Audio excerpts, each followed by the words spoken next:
So welcome back to the channel, everyone. House on Pleasant Street. I'm at my house in the country, and what I'm going to start today is a fence project. So what I want to do is I want to build a fence between the house and the newly built garage, and this fence is going to incorporate a gate. So I've already started with some work here, and what I'm doing is I've got a trench dug. But the trench has been dug to run the electrical service from the house over to the garage. And that's part of another video series on the wiring of this garage, and that could be found on my car channel, P Street Garage. So if you're interested in seeing this garage get wired up, or anything to do with building this 24 by 48 garage, that's on my car channel, P Street Garage. So, what I decided to do is, as I'm building this fence, the ground was extremely tough. This was extremely hard digging. This trench, although not that long, it's 2 feet deep, and with the boulders and the roots and everything, this was 12 hours worth of digging. So what I'm going to do is I'm going to take advantage of the trench to try to coincide my fence post, one of my fence posts, with this green string line that I've got going across here. If you can see that green line there. Hopefully one of the posts will land somewhere here. Then I'll only have to dig one into that hard soil over there. Okay, let's see where we get. Okay, so here's my idea so far. I've got one piece of wood against the house. That's going to determine the starting point of the fence. I've got that screwed into the house. Same with over on this side, on the garage part. Now that part I left a full 8 feet. It's obviously going to have to be trimmed, but this part of the fence is going to be higher than this part due to the grading that we have here, which goes down. I'm not sure what it is, but I think the garage is almost a foot lower than the house, thereabouts. I can't remember. When the garage guys were building, they explained the grading and how much lower this building was. Anyway, my first fence post, or my gate post, because I'm going to have a gate here. And I took advantage, my plan is to take advantage of this existing trench. And so what I've come up with is a 6-inch sonotube, which is 2 foot, which is the depth of this hole. I've got it anchored with a couple of 2x4s and a couple of sandbags to hold everything in position. I've got the sonotube screwed to the 2x4s to hold it. And I filled the bottom with coarse gravel. So now what I want to do is I want to insert my first post, which is a 4x4. I'm going to stand the 4x4 up in this hole, and I'm going to pour the ready mix concrete. I'm going to do a dry pour. I'm going to sprinkle the ready mix concrete around the post, and then I'm going to do a sprinkle of water after on top. And hopefully this will cure up and harden up, and hopefully the electrician comes back soon enough that we can lay this cable and rebury this trench, because this is not going to stand like this forever. This needs the support of the soil. So I'm kind of building backwards here, but it kind of is what it is. I'm taking advantage of an existing trench to put my post hole in. Next post hole will be where that red handle is. I'm going to have to dig again down there, but that's for another day. All right, let's get the post in. Okay, this is the trial. The post is in. It's level. It's in perfect alignment with that green string. Now obviously the clump, there's nothing really holding that clump in place until we put the soil back in. So for now I've got lumber screwed into the post, screwed into these 2x4s with sandbags. All I can do now is just hope for the best. So my concrete has been poured in. I'm using this ready mix style of concrete. and I'm just dumping some water in it gently, doing the dry pour method. The moisture will eventually work its way down. Same with the moisture at the bottom of the trench will eventually work its way up. So that should harden up perfect. So that part I'm not worried about. I'm more worried about keeping the clump upright. But for now, as long as nobody touches it, I think it should be okay. Okay, well, work continues here on the fence slash gate project. And I've just dug the hole for the second post. And the hole is it's quite a bit bigger than it had to, but I mean, you kind of gotta work around the boulders and stuff, and you gotta dig back and pry. And anyway, I've got 2 of those already gone. So what I'm going to do now, that's about 18 inches deep. I'm not going to bother going any lower. That's I mean, that one there's 2 feet, but this one's 18. I think I'm good with that. So now I'm going to stick my post in, level it up, and I'm going to do some backfilling on this one, on this big opening, and I'm going to put the remainder of my bags of concrete in there. And this should be firm and final. Yeah, and then that one there is sort of going to have to hover in this fashion for a bit and wait until the electrical cable is laid. Okay, let's get this post in. All right, well, there's that second post in, and yeah, it's the tad under 2 feet deep, I think about 18-19 inches, and I did use what I had left of the sonotube, 1 bag of concrete, and I backfilled with some gravel. And so there's my vision for the gate. Of course, I want the gate to be level, so the gate's going to go like this, because the ground goes down this way. I think I mentioned that. For now, I'm going to let this cure up.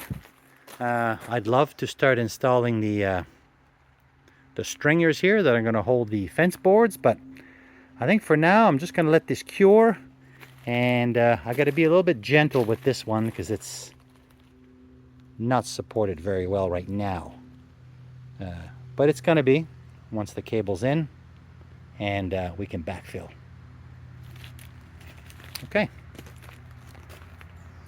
Okay, so work progresses on my fence and gate project.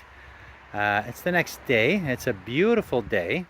So I've decided to start putting up my stringers that are going to go across here on either side.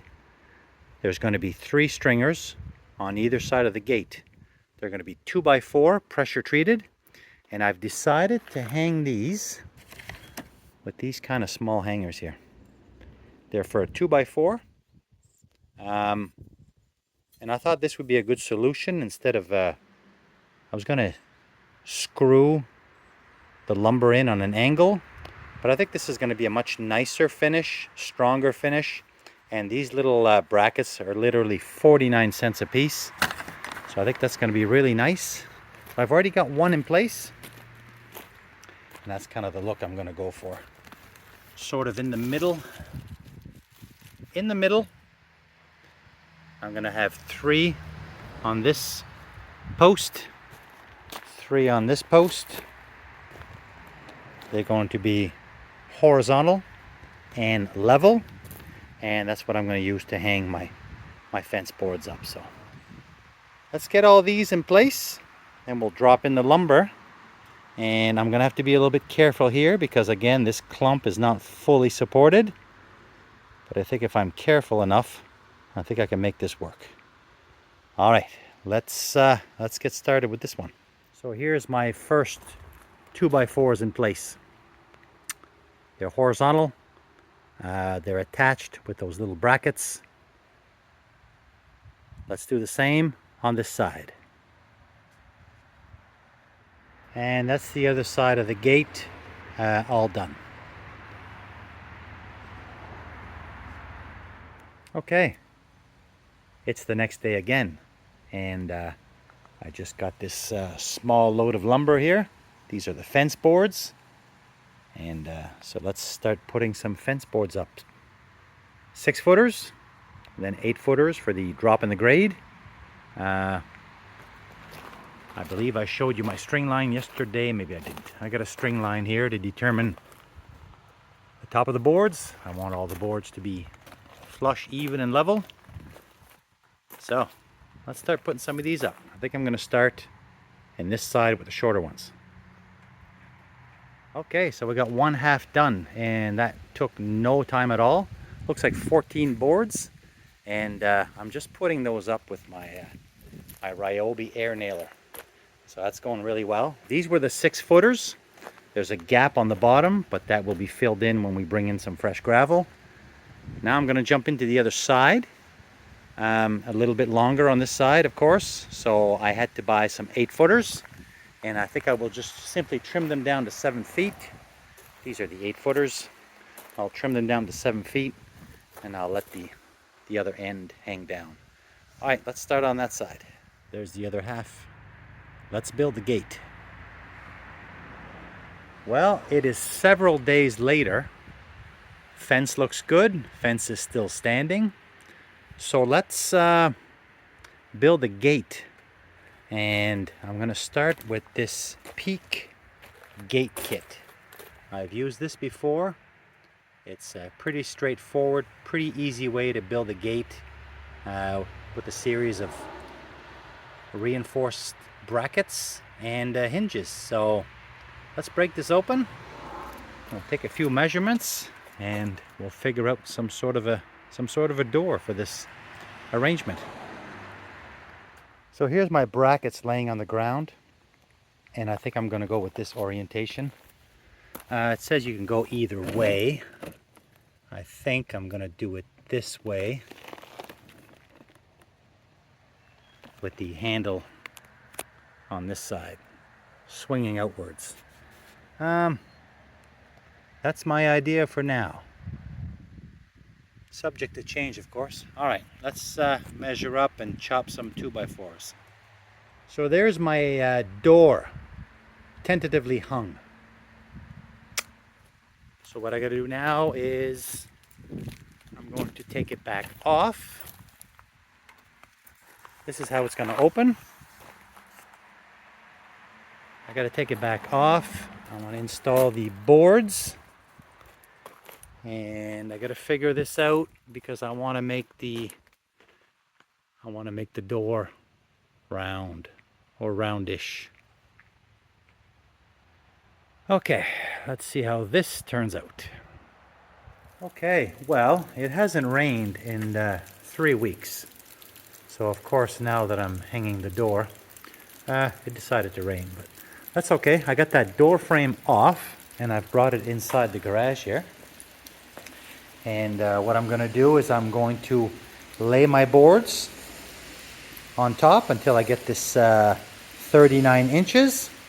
And then what I want to do with the gate is I want to give it a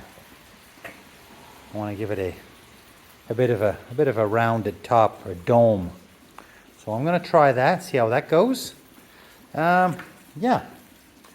I'm not sure if I'll be able to get back out in this today. If it stops, yes. If not, we'll carry on tomorrow. But let's do this now. Okay, so the rain has finally let up, and I've got all my boards down on my frame. So essentially, this is my gate, and it's pretty big, and it's also pretty darn heavy.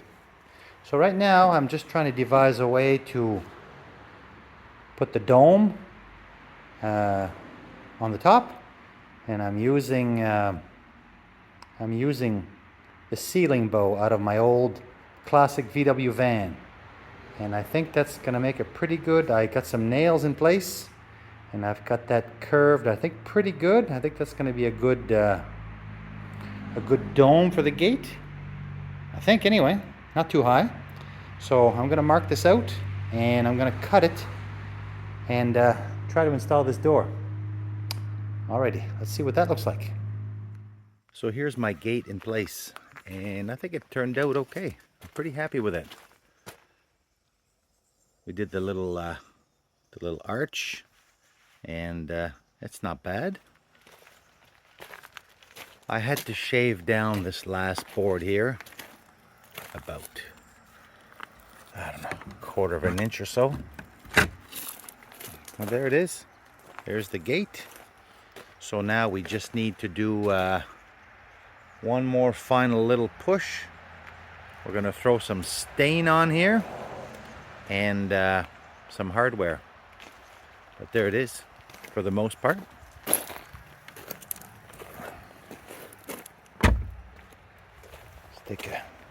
Let's pan back.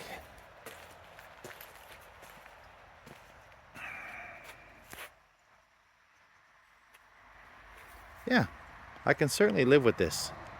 So the idea is to do white stain. Now it's a little bit early to stain. I would like this wood to weather a little bit, but apparently this brown pressure treated stuff, apparently you can stain right away. So who knows? We'll see what happens. So here is the gate and fence with one coat of stain.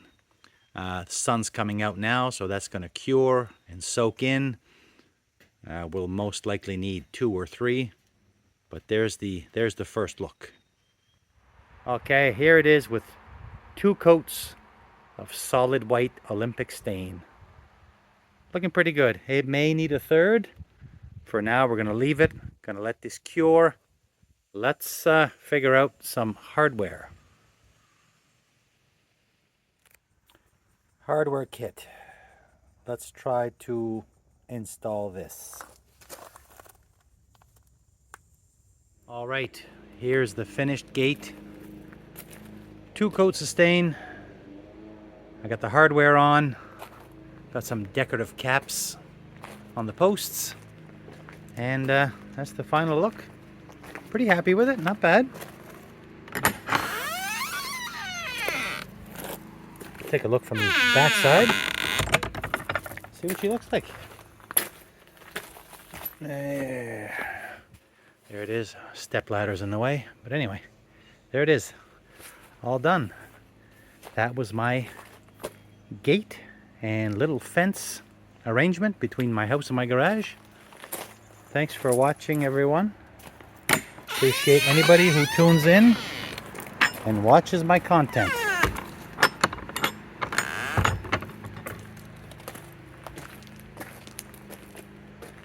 That's all for now, and we'll catch you in the next video.